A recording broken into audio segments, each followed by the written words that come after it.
كان في ملك عنده وزير دايما بيسأله يتكلم معاه في أي حاجة في الدنيا. في مرة الملك ده قال للوزير في حاجة مستغربها جدا عندي.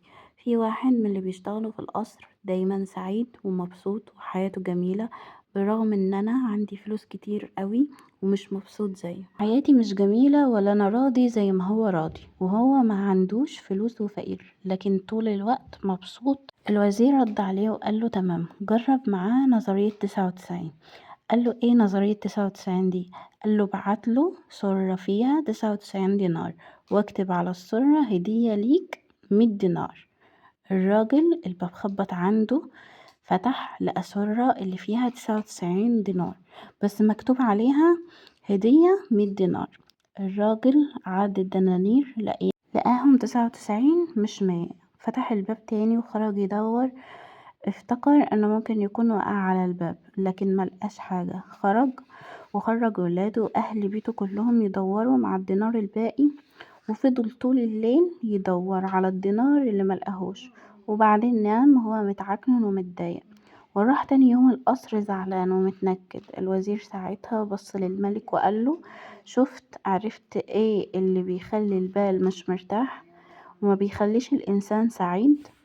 فعرف ساعتها الملك ان الخادم نسى 99 دينار وافتكر بس الدينار الوحيد اللي ملقاهوش. الراجل ده كان عامل زينا بالظبط، بننسى كل نعم ربنا الكتير قوي في حياتنا. ممكن ننسى 99 نعمة ونشوف الحاجة الوحيدة اللي ناقصانا وندور عليها ونعكنن حياتنا بسببها. ما تنسوش ان ربنا خلقنا عندنا نعم كتير جدا، افتكروها دايما واحمدوا ربنا عليها، وما تدوروش على النعم اللي ناقصانا، لان وارد جدا يكون عندك 99 نعمة وانت باصص بس على النعمة الوحيدة اللي ناقصاك. ليه بنزعل على حاجة واحدة مش موجودة وننسى حاجات كتير قوي قوي قوي ونعم ربنا كتير قوي علينا عطاها لنا من غير ما نطلب؟ احنا دايما بنركز على الحاجة اللي مش معانا ونقارن حياتنا بغيرنا، فبنحس ساعتها بنقص او حرمان من نعم ربنا حتى لو احنا في نعم حقيقية.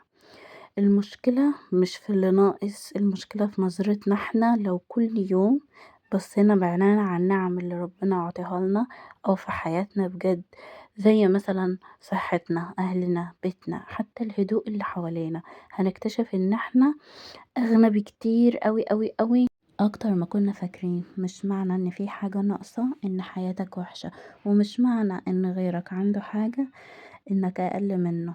الانسان مش هياخد كل حاجة. الرضا مش كل حاجة تبقى كاملة، مش لازم حياتنا تكون كاملة في كل حاجة، مش لازم كل حاجة نتمناها لازم تجيلنا.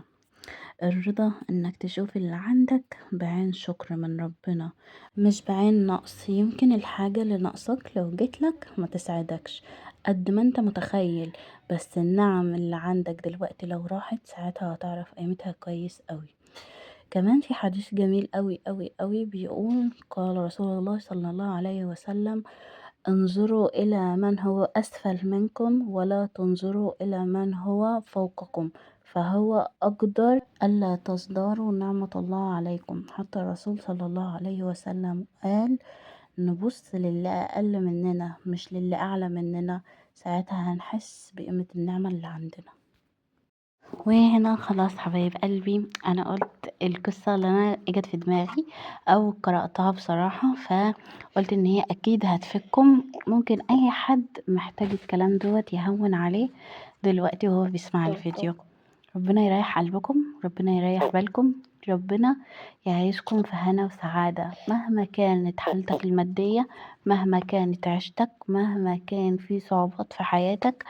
اوعى في حياتك تيأس، اوعى تضعف، اوعى تقع. اهم حاجة ان انت كل ما تاخد وقع او كل ما تاخد ضربة تقوم وتقف تاني على رجليك، بس هتبقى قايم وانت قوي وانت شجاع وانت عديت بمرحلة صعبة قوتك وخليتك شخصية اقوى واحسن وتعلمت حاجات كتير. بس اهم حاجة اهم حاجة اهم حاجة مهما هتقابل في حياتك من مصايب او صعوبات، اهم حاجة حاول تحافظ على قلبك، حاول تحافظ على جمالك الداخلي، اوعى تأذيه، اوعى لما يكون عندك ابتلاء او يكون عندك اي حاجة ممررة عليك حياتك. الانسان دايما مبتلى بحاجات ممكن نقدر عليها وممكن ما نقدرش، واحنا كلنا مش زي بعض. في ناس لما بتاخد خبطة بيقعوا وبيستسلموا وما بيعرفوش يقوموا تاني، وفي ناس مهما بتاخد خبطات ومهما الدنيا بتديها فوق دماغها بيقدروا يقفوا تاني على رجليهم. بس اهم حاجة وانت جاي تقف تاني نقي الناس الصح اللي لازم تبقى موجودة في حياتك بعد كده. ودايما انا بعتبرها كده بصراحة، بعتبر ان اي ابتلاء بيكون في حياتي كل الناس مبتلية، كل الناس عندها مشاكل. الحمد لله ربنا هو منزلنا في دار شقاء، دار الجنة دي اللي هيكون فيها مش هنكون فيها عندنا مشاكل، مش هيكون عندنا حاجة وحشة. الدنيا هي اللي دار شقاء، فحياتك كلها طبيعي وحياة الناس كلها طبيعي يكون عندها صعوبات، حاجات كتير أوي كسرتها، حاجات كتير خذلتها. كلنا عندنا صعوبات في حياتنا بس مش شبه بعض، كل واحد اخد الشر أو المصيبة أو الابتلاء اللي في حياته غير التاني. فاحمد ربنا على كل حاجة.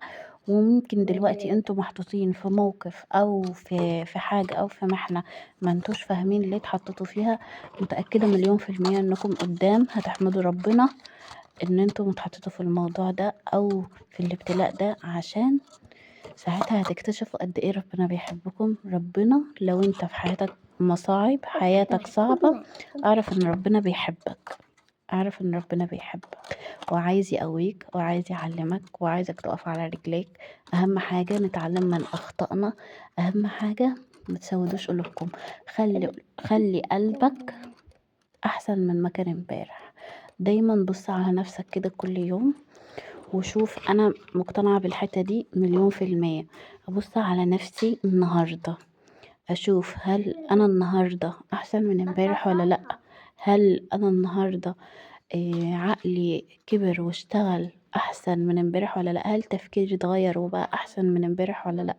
لو لقيت نفسك وبتتكلم بينك وبين نفسك ولقيت ان انت مش بتتقدم بل بالعكس بتتراجع عن امبارح، اعرف ان انت ماشي في الطريق الغلط. بس كده.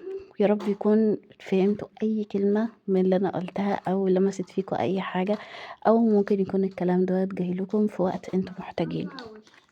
انا هنا خلصت كلامي حبايب قلبي الحمد لله. تعالوا بقى ندخل على الفيديو اللي ما دخلناهوش من اوله ده.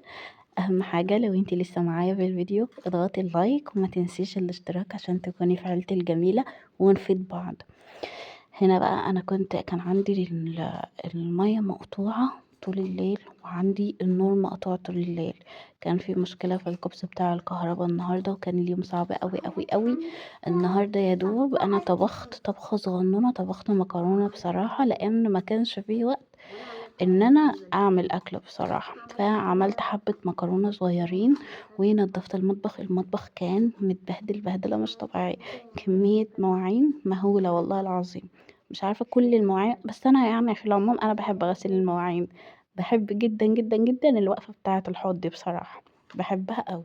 فبالنسبة لي مهما كان في مواعين مهما كان في حاجات لا عادي مش مشكلة، بخش وبنضف بروح حلوة. بقول لكم ايه يا بنات، والله العظيم انا قاعده بفكر تفكير كده، انا نفسي اجيب غساله الاطباق والله العظيم عايزه اجيبها بجد، عايزه احوش لها واجيبها تساعدني في شغل البيت. شفت ريفيوهات كتير قوي عليها، وشفت انواع كتير قوي من غسالات الاطباق.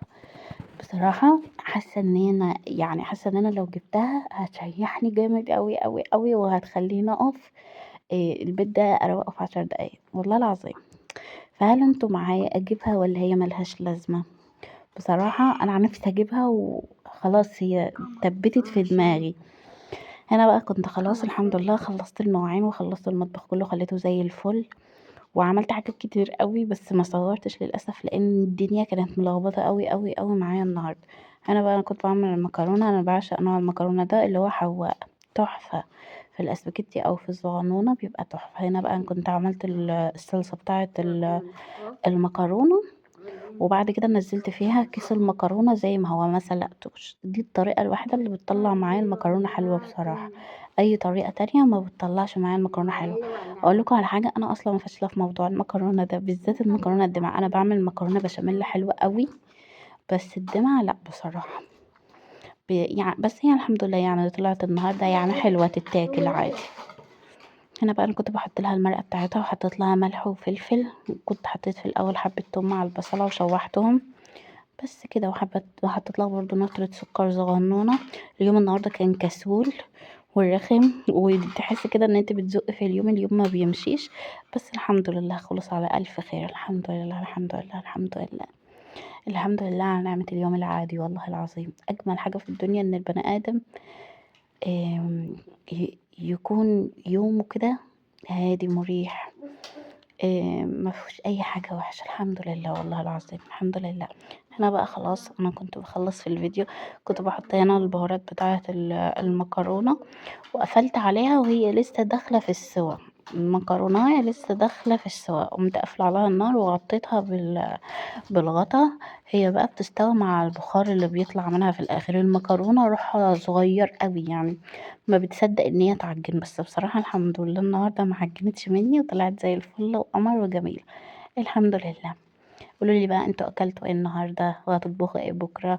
تعالوا كده نغشش بعض في الكومنتات ونشوف هناكل ايه ولا هنعمل ايه في البيت ده بقى. هنا خلاص الفيديو بيخلص يا حبايب قلبي. يا رب يكون الفيديو عجبكم. لو عجبكم ما تنسوش تضغطوا له اللايك وتشتركوا في القناة، وقولوا لي هتحبوا اعمل لكم فيديوهات ايه الفترة الجاية. مع السلامة.